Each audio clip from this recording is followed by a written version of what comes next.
नमस्कार दोस्तों। तो आज आपको हम बताएंगे कि क्यों कुछ लोग कबीर साहब को अज्ञानी समझ लेते हैं, अधूरे समझ लेते हैं। क्यों कबीर साहब को वो अच्छी तरह समझ नहीं पाते कि वो क्या बात कर रहे हैं।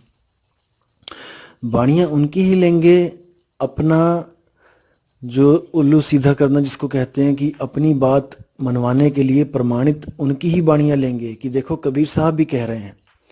लेकिन सारा कुछ सिद्ध करने के बाद क्या कहेंगे कि हाँ देखो कबीर साहब ये कहते थे, लेकिन उनको उस चीज का ज्ञान नहीं था, इसलिए वो किसी सतलोक नामक किसी निम्न लोक में चले जाते हैं और जन्म मरण में फंसे रह जाते हैं।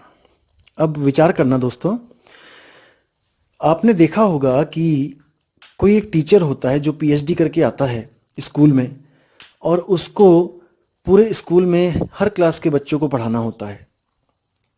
वो 10वीं वालों को भी पढ़ाता है, अगला पीरियड जैसे होता है वो 12वीं वालों की कक्षा में जाता है, उसके बाद वो बीएससी वालों को भी पढ़ाता है। तो अलग अलग कक्षाओं में जाके वो अलग अलग बच्चों को ज्ञान देता है, ज्ञान समझाता है, लेकिन उसके ज्ञान में कोई कमी नहीं होती।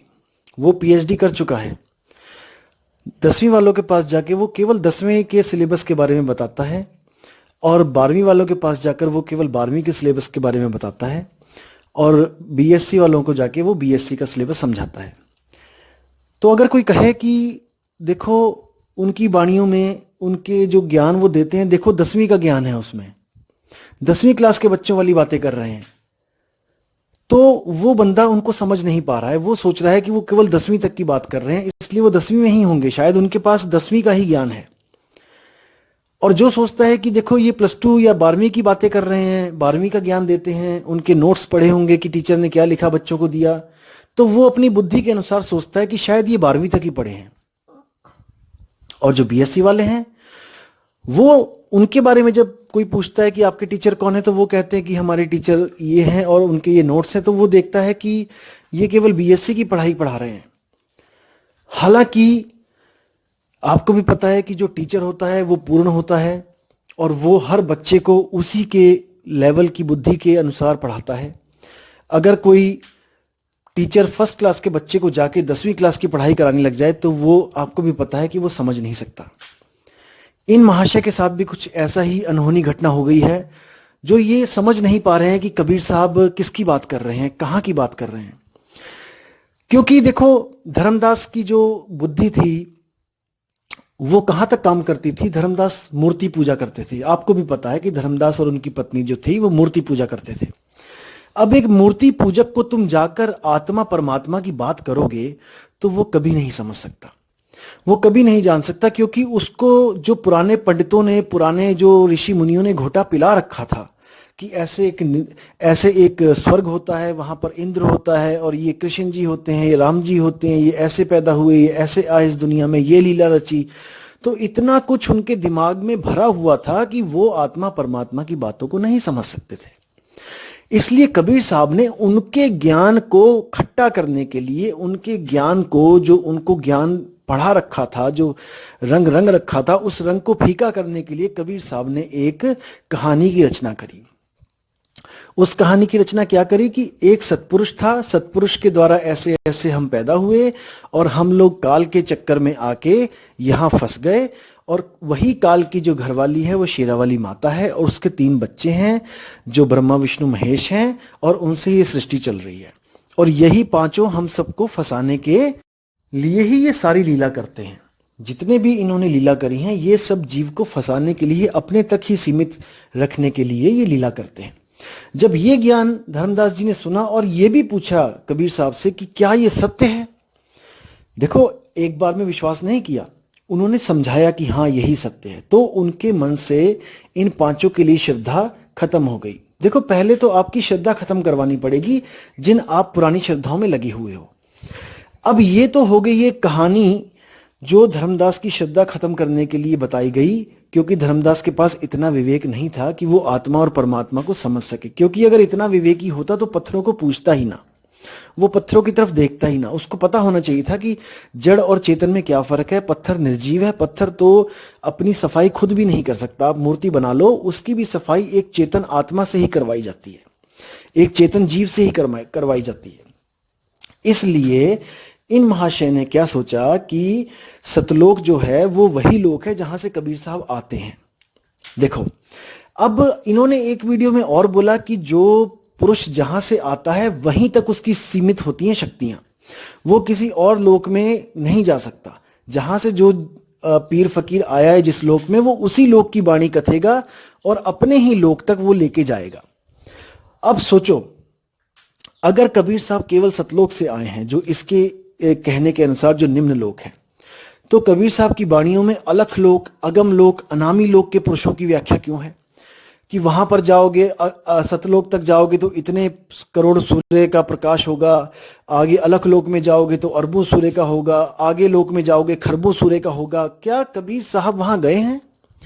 क्या कबीर साहब ने वहां जाके अलग अलग पुरुषों को देखा है? अगर उन्होंने पुरुषों को देखा है जो आगे से आगे और ज्यादा खरबों अरबों सूरज के जो है समान प्रकाशित है, तो वो वापस सतलोक में क्यों आएंगे? क्योंकि सतलोक से ज्यादा तो अलख लोक में सूरज चमक रहे हैं, उससे ज्यादा तो अकह लोक में चमक रहे हैं, अनामी लोक में चमक रहे हैं। तो कोई अपनी आत्मा के साथ इतना बड़ा धोखा कैसे कर सकता है कि वो अच्छी वस्तु छोड़ के घटिया लोक में आ जाए? आप खुद सोचिए, आपके पास मौका है कोई भी चीज लेने का बाजार से, आप अच्छी चीज लेके आओगे कि घटिया चीज लेके आओगे, और परख करने के बाद आपको पता भी लग गया कि ये आदमी घटिया चीज दे रहा है, तो क्या आप उस चीज को आप उसको एक्सेप्ट करोगे? कभी नहीं करोगे। तो इसकी बुद्धि जो है वहीं तक चल रही है जहां तक ये चलाना चाहता है। जहां तो इसको लगता है कि आत्मज्ञान के कुछ प्रमाण देने चाहिए, वहां तो ये कबीर साहब की वाणियां आपको प्रमाणित कर देता है कि देखो कबीर साहब कह रहे हैं कि आत्मा के बारे में ऐसे ऐसे कह रहे हैं। लेकिन क्योंकि इसको स्वयं को सिद्ध करना है और बाकियों को नकली बताना है, इसलिए ये उनकी 10वीं क्लास की जो वाणियां हैं उस टीचर की, वो वाणियां दिखा देता है कि देखो ये कबीर साहब की वाणियां ये कह रही हैं। अरे भाई, कबीर साहब 10वीं वाले को भी पढ़ा रहे हैं, कबीर साहब 12वीं वाले को भी पढ़ा रहे हैं, कबीर साहब पीएचडी वालों को भी पढ़ा रहे हैं, क्योंकि वो ऑलराउंडर हैं। उनको सब पता है कि कौन कितने पानी में है। लेकिन आप समझ नहीं पाए, इसलिए आपको ऐसा लगता है कि शायद वो अज्ञानी है। असल में बात यही है, कबीर साहब ने कभी नहीं कहा कि किसी लोक में जाओ, कभी नहीं कहा। सतलोक एक इशारा है, सतलोक एक सैन है। वो कैसी सैन है, वो क्या है सतलोक, मैं आज आपको क्लियर करता हूं। सतलोक, लोक क्या होता है? जहां पर कोई भी निवास करता है वही लोक होता है। और सत्य क्या होता है? जो कभी खंडित नहीं होता, जो कभी खत्म नहीं होता, जो शाश्वत है। जब हम सुरती की बात करते हैं तो सुरती इस वक्त 3 लोक में उलझी पड़ी है। 3 लोक का मतलब क्या है? ये सूरज चांद सितारे नहीं, ये शरीर है। इसी शरीर में 3 लोक हैं। जो पिंडे सो ब्रह्मंडे, जो बाहर आपको ब्रह्मांड दिखाई दे रहा है वही सूक्ष्म रूप में इस पिंड में डिट्टो कॉपी है। तो साहिब कहते हैं, सुरत फसी संसार में तासे परगेव दूर, सुरत बांध स्थिर करो आठों पहर हुजूर। जो सुरती फंसी है इस देह में फंसी है। और 3 लोक क्या है? 3 लोक है देह में, रोम रोम में धाम, सतगुरु बिन ना पाइये सार शब्द निज नाम। अब इन्होंने बोला है कि 3 लोक है देह में, इसी देह में तीनों लोक की कॉपी आपको मिल जाएगी। और सुरती इन्हीं 3 लोक के चक्कर में फंसी है। इन 3 लोक से जो न्यारा, यानी शरीर है 3 लोक, अब शरीर से न्यारा क्या है? वो है आत्मा। जब तक वो आत्मा को नहीं प्राप्त करेगी, जब तक वो इस ही शरीर में रहेगी और इसी शरीर से जन्म और मरण के चक्कर में पड़ी रहेगी। तो दिक्कत यहां पे आती है कि ये अपने अलावा किसी की भी बात को सत्य नहीं मानना चाहते हैं। दिक्कत ये है, ये चाहते हैं कि इनको जो अनुभूति हो गई है बस वही परम सत्य है। ये एक तरह से स्वयंभू बन गए हैं, स्वयंभू।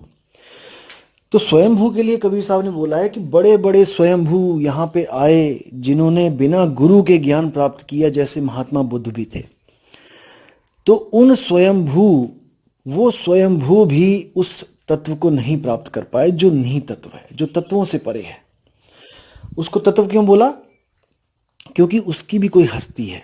जैसे 5 तत्वों की अपनी अपनी हस्ती है, वैसे ही उसकी भी अपनी हस्ती है, लेकिन वो इन 5 तत्वों जैसा नहीं है। ये 5 तत्व माया के अधीन है, ये बदलते रहते हैं, ये बनते और बिगड़ते रहते हैं। लेकिन वो जो निहित तत्व है वो बनने और बिगड़ने से न्यारा है। वो कभी नहीं बनता बिगड़ता, इसीलिए उसको सच्चा शब्द बोला गया है, सच्ची नाद बोली गई है, सच्ची धुन बोली गई है। लेकिन ये धुन अनहद धुन से कैसे अलग है, ये आपको मैं अगली वीडियो में बताऊंगा, क्योंकि अभी धुन में भी कंसेप्ट क्लियर करना है कि धुन क्या होती है। आधों को तो ये भी नहीं पता है कि धुन होती भी है, और कुछ को पता है कि धुन होती है, लेकिन धुन और धुन में फर्क है। सार शब्द की धुन और अनहद धुन में फर्क है। वो क्या फर्क है वो अगली वीडियो में आपके साथ शेयर करूंगा। तब तक के लिए आप इस वीडियो पे विचार करें, और कोई भी सवाल हो तो आप मुझे मेल कर सकते हैं। साहिब बंदगी सतनाम।